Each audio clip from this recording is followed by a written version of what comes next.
fait, quand on parle de patrimoine religieux, on ne parle pas exclusivement des églises. On parle aussi bien des monastères, on parle des couvents, on parle des calvaires, on parle aussi du mobilier dans les églises, des œuvres d'art, des instruments de musique comme les orgues qui sont absolument essentiels et l'orfèvrerie. La palette du patrimoine religieux est vraiment très très large. Ce sont des lieux de rencontre, ce sont des lieux de recueillement, des lieux d'émerveillement, ce sont les lieux d'hébergement. Par exemple, à Saint-Eustache, il y a tous les soirs d'hiver la distribution d'une soupe populaire. Quand ils ont commencé en 1984, ils distribuaient 12 soupes, 12 repas. Aujourd'hui, on est à 32 000 repas. Ça dit en fait l'importance de ces églises quand on parle de lieux vivants, c'est vraiment important. Les plus grands peintres, les plus grands sculpteurs sont dans nos églises. Il y a Rubens qui est à Saint-Eustache, il y a Le Doyen, il y a Simon Vouet, il y a Camille Egelin, il y a une quantité d'artistes absolument de renom. Je pense que ce qu'elle nous apporte aussi, c'est une responsabilité. Nous, aujourd'hui, on œuvre pour un certain nombre de projets patrimoniaux, mais peut-être que demain, il y en aura d'autres, il faudra faire d'autres choses, et je pense que chaque génération a vraiment une responsabilité par rapport à l'histoire de France et par rapport à la France. Oui, faites vivre le patrimoine, bien sûr, ça c'est clé, parce que restaurer des pierres, ça n'a, en tant que tel, pour restaurer de la pierre, je reviens là-dessus sur ce sujet, ça n'a pas beaucoup de sens. Le faire vivre, c'est clé. Salut à toi internaute et bienvenue sur Ictus. À l'heure où vous voyez cette vidéo, la cathédrale aura rouvert depuis plusieurs jours, mais à l'heure où je parle dans les studios du diocèse de Paris, elle rouvre demain. Et d'ailleurs, je vous invite, si c'est pas encore fait, à voir cette vidéo retour inédite sur ce week-end passé à Notre-Dame de Paris, avec des images inédites, je le sais puisque c'est moi qui ai eu la chance de les filmer directement autour et dans Notre-Dame de Paris pour ce week-end de la réouverture. Mais des cathédrales, il y en a des dizaines, et des églises, il y en a des milliers, des dizaines de milliers à travers le territoire, et j'avais envie de parler de ça avec vous aujourd'hui, d'élargir la loupe, de vraiment se décentrer de Paris pour vraiment parler du territoire français. Et pour ça, je suis avec quelqu'un de tout trouvé, Marie-Caroline, bonjour. Bonjour Tanguy. Et merci d'être là aujourd'hui. Comment vas-tu ? Eh bien, écoute, je vais bien parce que quand on parle du patrimoine religieux, je vais toujours bien. Eh ben super, parce que là on va en parler pendant plusieurs dizaines de minutes. Et est-ce que tu pourrais te présenter ? Tu travailles pour la Fondation Notre-Dame, tu fais quoi précisément ? Alors, je suis effectivement à la Fondation Notre-Dame et je m'occupe des fondations collectrices, c'est-à-dire des fondations qui collectent de l'argent auprès du grand public pour soutenir des projets d'intérêt général. Donc, en fait, concrètement, qu'est-ce que c'est ? Ça veut dire que je les conseille au quotidien et je les accompagne dans le développement de la collecte, parce que plus elles collectent, plus elles soutiennent des projets d'intérêt général dans le domaine du patrimoine, de la solidarité, de la culture et de l'éducation et de l'insertion, par exemple. Donc ça brasse beaucoup de choses, c'est pas uniquement, je dirais, le bâtiment en lui-même, les églises en elles-mêmes, quoi. C'est aussi tout ce qu'il y a autour et dedans, quoi. Les fondations collectrices, en fait, c'est vraiment, il y en a 17, elles traitent énormément de sujets et c'est assez large. En revanche, le patrimoine religieux, si on parle de patrimoine religieux, la première chose, en fait, en France à laquelle on pense, c'est aux églises. En fait, c'est vrai qu'il y en a 42 000 qui ont été construites avant 1905, la loi de la séparation de l'Église et de l'État. Et un peu plus de 1500 depuis 1905, donc ça rajoute encore plus d'églises dans le territoire. Exactement, ça en rajoute beaucoup plus. Mais en fait, quand on parle de patrimoine religieux, on ne parle pas exclusivement des églises. On parle aussi bien des monastères, on parle des couvents, on parle des calvaires, on parle aussi du mobilier dans les églises, des œuvres d'art, des instruments de musique comme les orgues qui sont absolument essentiels et l'orfèvrerie. Donc en fait, la palette du patrimoine religieux est vraiment très très large. Mais quand on revient à la Fondation Notre-Dame, il y a un point sur lequel je voudrais revenir qui me semble important, c'est de dire en fait que que la Fondation Notre-Dame et ses fondations collectrices soutiennent le patrimoine religieux. Elles ne soutiennent que les projets de restauration patrimoniaux et culturels. En fait, elles ne financent pas les projets qui sont liés au culte. C'est quoi qu'on entend par des projets occultes ? Ça va être je sais pas, la construction d'un hôtel, par exemple Par exemple, ou le déplacement d'un hôtel. Sauf si la direction, la DRAC, ce qu'on appelle la DRAC, la Direction régionale des affaires culturelles, considère que c'est un élément patrimonial. Mais du coup, pour l'illustrer de façon plus simple, parce que c'est toujours un peu compliqué, je vais vous donner 4 exemples de restauration patrimoniale et culturelle. La première, ça va être c'est la restauration du prieuré d'Ardevon, qui a été soutenu par la Fondation du Mont-Saint-Michel. Le prieuré d'Ardevon, il est à 4 km du Mont-Saint-Michel, au bout des Prés Salés. D'accord, ok. Et en fait, c'est un prieuré qui a eu de multiples usages. En fait, ça a été un grenier à grains, ça servait à l'accueil des pèlerins. Après, ça a été une exploitation agricole. Et la restauration a pour objectif de lui rendre sa vocation première, l'accueil des pèlerins. Ça, c'est le premier point. Donc ça, c'est un lieu qui est situé donc pas loin du Mont-Saint-Michel, donc c'est du côté du continent, j'ai envie de dire, c'est ça, à 4 kilomètres, très exactement, à 4 km sur le proche du parce continent. Que c'est vrai que quand on pense au Mont-Saint-Michel, on a la même image en tête, mais il y a aussi tout ce qu'il y a autour, quoi, et qui est en lien avec ce mont-là, quoi. Complètement, puisqu'en fait, ce prieuré appartenait en fait à l'abbaye du Mont-Saint-Michel. Donc en fait, c'est complètement en lien. Ok, donc par exemple ce prieuré. Okay. Donc il y a par exemple ce prieuré, mais il y a d'autres choses. En fait, il y a la Fondation Avenir du patrimoine à Paris qui restaure exclusivement les églises inscrites aux monuments historiques. En fait, elle restaure quoi? Elle restaure du bâti. C'est-à-dire ce qu'on appelle du bâti, ce sont les pierres, ou ça peut être le tympan de l'église de l'église de Saint-Pierre de Chaillot. Ça peut être des orgues, ça peut être des chapelles, ça peut être des peintures murales et des tableaux. Il y a aussi un autre élément, par exemple, pour en donner un autre exemple, il y a la fondation de l'abbaye de la Grâce qui en fait restaure l'abbaye de la Grâce qui est dans l'Aude, qui est une abbaye en fait qui a connu son heure de gloire entre le 9e et le 11e siècle, mais qui aujourd'hui, quand on la regarde, il y avait plus le clocher était très abîmé, le transept de l'église était très abîmé, il n'y avait plus d'hôtellerie pour en fait accueillir les pèlerins. Donc globalement, il y a vraiment énormément d'exemples, et je reviendrai parce qu'il y a aussi les Bernardins à Paris qui est quand même clé. En fait, qui a été racheté par le diocèse de Paris en 2001 sur l'impulsion de Monseigneur Lustiger. Et c'était une caserne à l'époque. Donc aujourd'hui, quand on voit que c'est un centre culturel et de réflexion, on se dit, soutenons le patrimoine religieux. Donc les Bernardins, à l'époque, c'était un monastère, c'est ça? À l'origine, c'était tout à fait un monastère cistercien, en fait. Qui est devenu une caserne et qui, là, redevient un centre culturel. Donc c'est un centre de rayonnement culturel, complètement. C'est fou de voir l'histoire de l'édifice, quoi.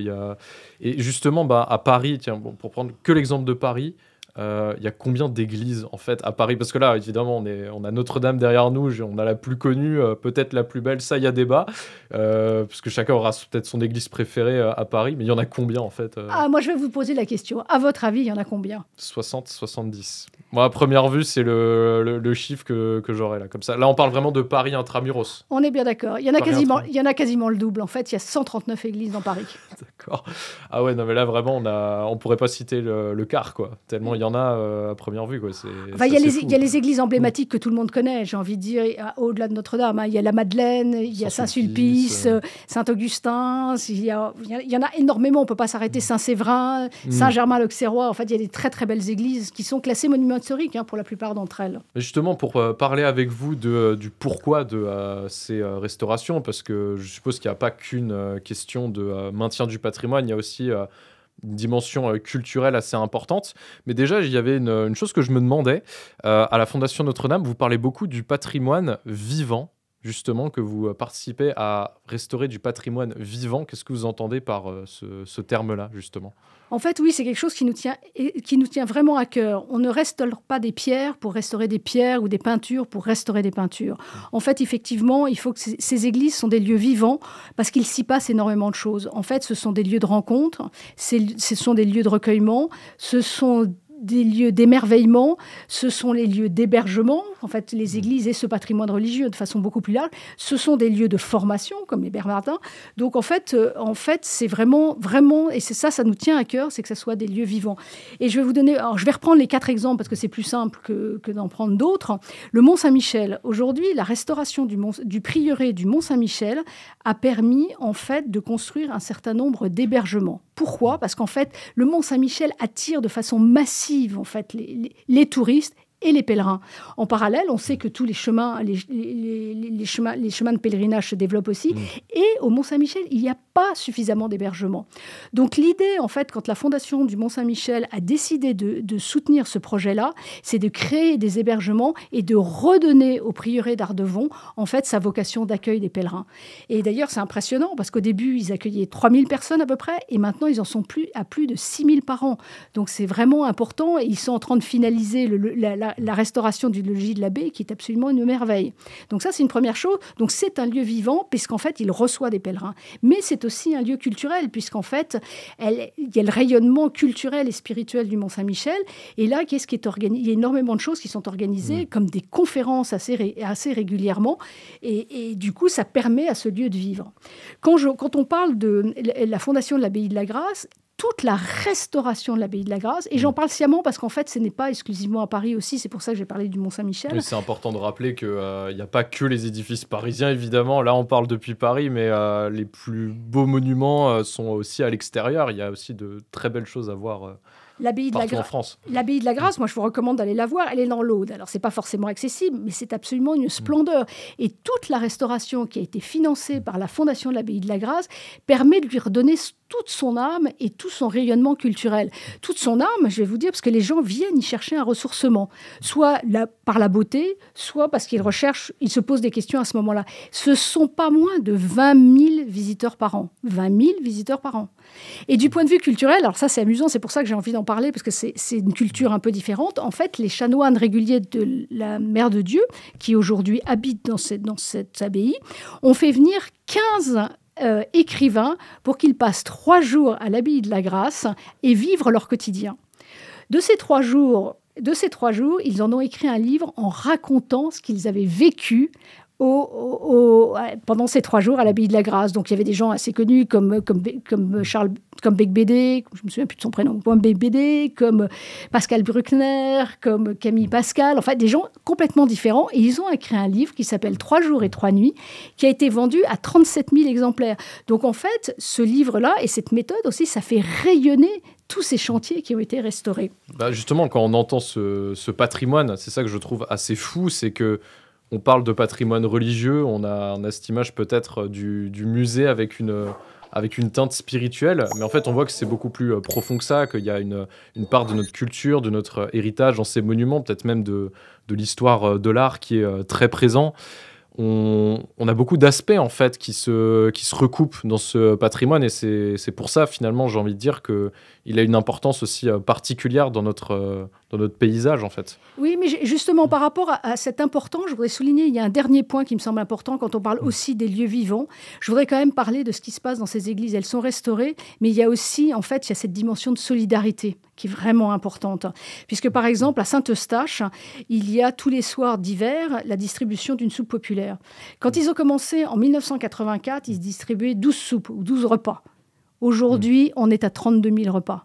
Ça dit en fait l'importance de ces églises quand on parle de lieux vivants, c'est vraiment important. Et d'une dernière chose aussi, je voudrais aussi parler, avant de dire le patrimoine culturel, il y a aussi en fait qui est important, c'est les Bernardins. Les Bernardins, en fait, ils ont été conçus, la Fondation des Bernardins a soutenu le Collège des Bernardins dans un esprit que ça soit un lieu de réflexion et un lieu de rencontre pour débattre en fait des débats de notre société. Et ça, c'est vraiment important. Et ça se fait à travers la présence de scientifiques, la présence de philosophes, à travers la présence d'artistes de musique, d'artistes en fait qui peignent sur la façon dont ils voient le monde. Donc ça fait réfléchir et ça fait penser et ça nous fait tous se dire mais s'ils réfléchissent comme ça, ils voient le monde comme ça et moi comment je le vois. C'est un centre de formation. C'est un centre de formation puisqu'en fait, on peut y aller, on peut y suivre des cours qui sont très intéressants. Et enfin, derrière, c'est un pôle de recherche. Il y a aussi un pôle de recherche. Donc, ça me semble important aussi de le mentionner. Du point de vue, moi, je pense aussi que dans la restauration du patrimoine religieux, il est vraiment fondamental sur un autre aspect. En fait, c'est notre culture, c'est notre histoire et c'est l'histoire de France. J'ai envie de dire, je vais vous donner plusieurs exemples à nouveau parce que je trouve que les exemples sont assez parlants quand même. Donc, le premier exemple que j'ai envie de vous donner, c'est à Saint-Germain-l'Auxerrois, il y a une chapelle qui s'appelle la chapelle Sainte-Geneviève. Et qu'est-ce qu'on y voit? On y voit un tableau de Sainte-Geneviève exhortant les Parisiens à lutter contre l'invasion des Huns en 451. Ouais, donc là, on remonte carrément à l'Empire romain déclinant donc sur sa fin, quoi. Ça remonte à très loin, les églises, en fait, chez nous. Ce qui est relaté, en tout cas, remonte à très loin. Après, j'ai envie de dire, il y en a une autre qui est une église, mais qui appartient au ministère des Armées. Par exemple, à l'école militaire, il y a l'histoire de Saint-Louis. Saint-Louis qui remet la régence à sa mère Blanche de Castille, Saint-Louis qui est sacré à Reims par l'évêque de Soissons, et puis il y a 9 tableaux, donc je ne vais pas tous vous les raconter, mais il y a aussi un point qui est important, c'est Saint-Louis allant à Tunis lors de sa dernière croisade, et là où il est mort. Donc fondamentalement, ça nous raconte l'histoire de France. En fait, c'est mieux que les BD, moi j'ai envie de dire, parce qu'on va voir les tableaux et on redécouvre tout ce qui peut s'y passer. Mais c'est aussi un trésor, c'est de l'histoire de l'art, parce qu'en fait, les plus peintres, les plus grands sculpteurs sont dans nos églises. Bon, il n'est pas forcément français, mais il y a Rubens qui est à Saint-Eustache, il y a Le Doyen, il y a Simon Vouet, il y a Camille Hégelin, il y a une quantité d'artistes absolument de renom. Donc vraiment, je vous conseille d'aller voir le patrimoine religieux en France, qui est absolument impressionnant et époustouflant. Et justement, on parle beaucoup de conserver ce patrimoine, de lui redonner son éclat. On a le meilleur exemple derrière nous, mais c'est des questions qui suscitent beaucoup de débats, justement. Combien on est prêt à donner pour sauver notre patrimoine? Qu'est-ce qu'il faut sauver? Qu'est-ce qu'il faut remettre en valeur? Je pense que ça peut être bien de repartir de cette question. C'est finalement, qu'est-ce qui nous apporte aujourd'hui avec ce qu'on s'est dit, ce patrimoine? On a vu un aspect social, mais qu'est-ce qu'il apporte peut-être individuellement à nous, mais aussi en tant que société, justement? Qu'est-ce que ces églises, notamment, peuvent nous apporter, ces abbayes, en tant que société, pour notre culture? Je crois plusieurs choses. D'abord, ce sont des témoins. Donc, ça prouve qu'on est quand même, on est enraciné dans quelque chose. On est enraciné en une histoire. Ce qu'elle nous apporte aussi, c'est une responsabilité. Parce que je pense aussi que chaque génération a sa responsabilité. Nous, aujourd'hui, on œuvre pour un certain nombre de projets patrimoniaux. Mais peut-être que demain, il y en aura d'autres. Il faudra faire d'autres choses. Et je pense que chaque génération a vraiment une responsabilité par rapport à l'histoire de France et par rapport à la France. Non, et je pense que tout le monde vraiment peut agir. Et justement, de ce que vous voyez aujourd'hui avec toutes ces missions, il y a quand même énormément d'églises sur notre territoire. Ce patrimoine religieux, il est très présent.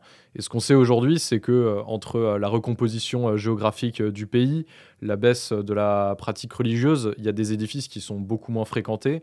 On sait, avec les différentes études qui sont sorties, notamment les états généraux sur le patrimoine religieux, qu'il y a énormément d'édifices qui sont également complètement désertés. Mais justement, ça pose cette question, est-ce qu'on doit avoir des craintes pour notre patrimoine religieux aujourd'hui? Est-ce que ça dépend des régions? Est-ce que vous, de ce que vous observez à votre position, qu'est-ce que vous voyez justement de ce patrimoine aujourd'hui? Est-ce que vous avez l'impression que globalement, on arrive à l'entretenir quand même? Ou qu'il y a encore des chantiers assez compliqués à surmonter? Alors, d'abord, la première question, visiblement, c'est est-ce qu'il y a des craintes? Écoutez, moi, je sais pas, c'est difficile de répondre à cette question. La seule chose, c'est que je peux constater qu'il y a vraiment une mobilisation des personnes autour du patrimoine religieux, soit à titre individuel par des dons, soit parce qu'ils rejoignent des associations qui vont sauvegarder le patrimoine.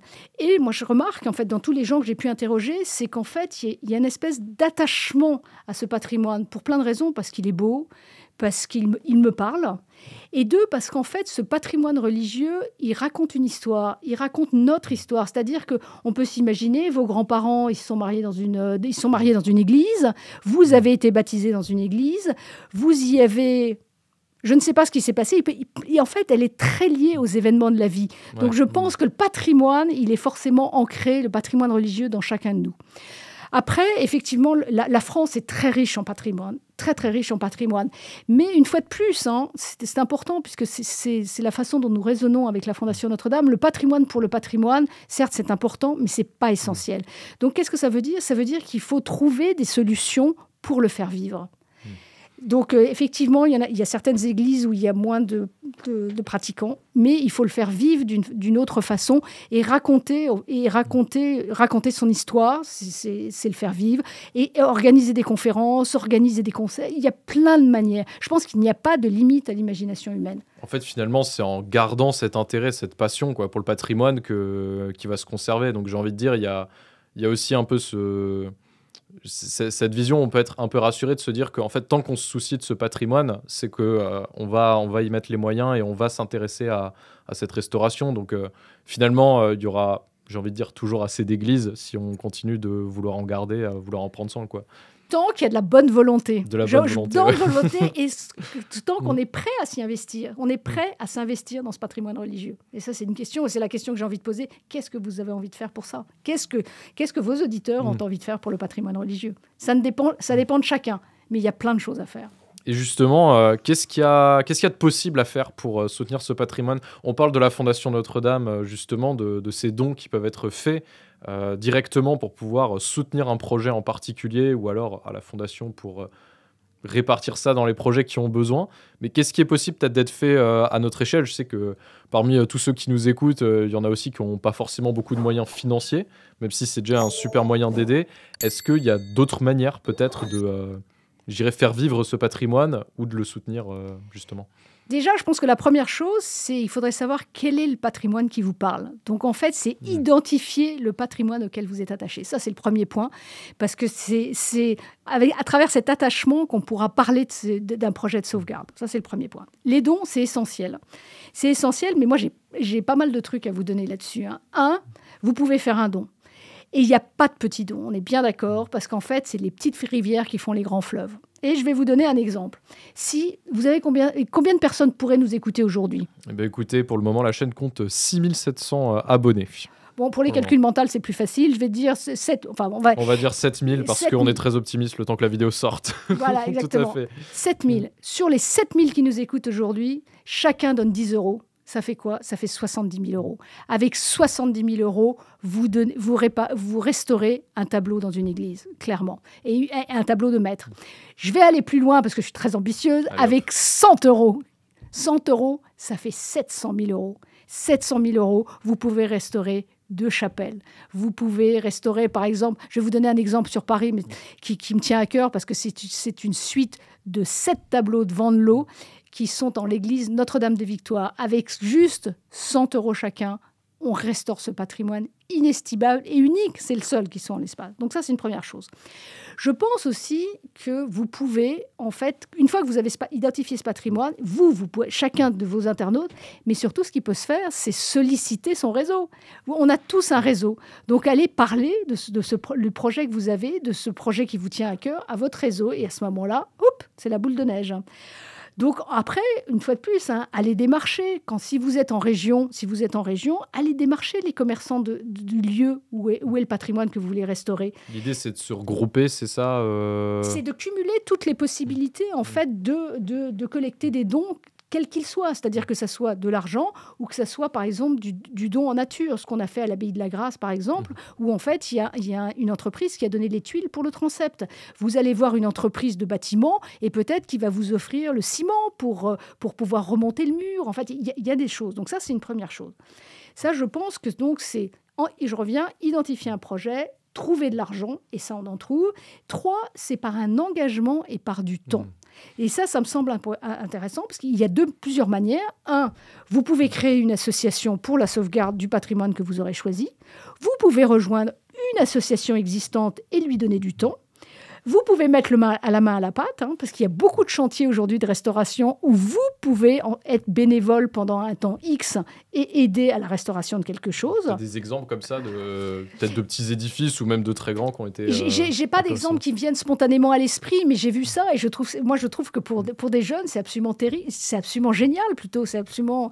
Enfin, terrible était le sens terrible de pouvoir le faire, de pouvoir consacrer une semaine, 15 jours à reconstruire quelque chose, un bâtiment. Quelle fierté! Enfin, d'avoir contribué à la restauration. C'est vrai que dans les exemples extrêmes, bon là on va vraiment extrême, il y a toutes ces histoires qu'on voit dans certains médias de couples ou de jeunes qui prennent leur courage à deux mains et qui vont reconstruire toute une chapelle dans leur village ou qui vont faire des travaux. Alors ça c'est l'exemple extrême, mais j'ai envie de dire par des petits gestes, un groupe en fait qui s'investit, en fait il y a moyen de faire beaucoup de choses, même avec peu de moyens finalement. Ah mais complètement, et tout le monde est preneur. Mais je pense aussi qu'il y a un sujet, je pense qu'il y a plusieurs... il faut aussi faire preuve de persévérance, de conviction, de dynamisme et d'enthousiasme. Pourquoi? Parce qu'en fait, restaurer le patrimoine, c'est super, c'est plein de bonne volonté, mais après, ça prend du temps, il faut aller convaincre les instances, il faut trouver de l'argent, mais en fait, il faut toujours oser. Oser, pourquoi? Parce que le seul risque qu'on ait, c'est qu'on réponde oui ou qu'on réponde non. Mais globalement, en fait, il se passera toujours quelque chose et tout peut se faire. Parce que moi, il y a une expression anglaise que j'aime bien qui dit « Where there is a will, there is a way ». Et ça, je pense, c'est fondamental. Et je pense que chacun peut contribuer à sa mesure au patrimoine religieux. On le traduit comment, juste parce que tout le monde ne parle pas anglais je pense. Là où il y a de la volonté, il y a un chemin. Mais en tout cas, si vous aimez, je vous ai convaincu, n'hésitez pas à aller sur le site des fondations dont j'ai parlé, la Fondation du Mont-Saint-Michel, la Fondation de l'Abbaye de la Grâce, la Fondation Avenir du Patrimoine à Paris et la Fondation des Bernardins. Et un dernier point qui est très important aussi, c'est de le faire vivre, parce que là, on parle de patrimoine vivant, mais je dirais la première chose, en fait, pour se sentir investi dans ces édifices, c'est aussi d'y vivre des choses, quoi.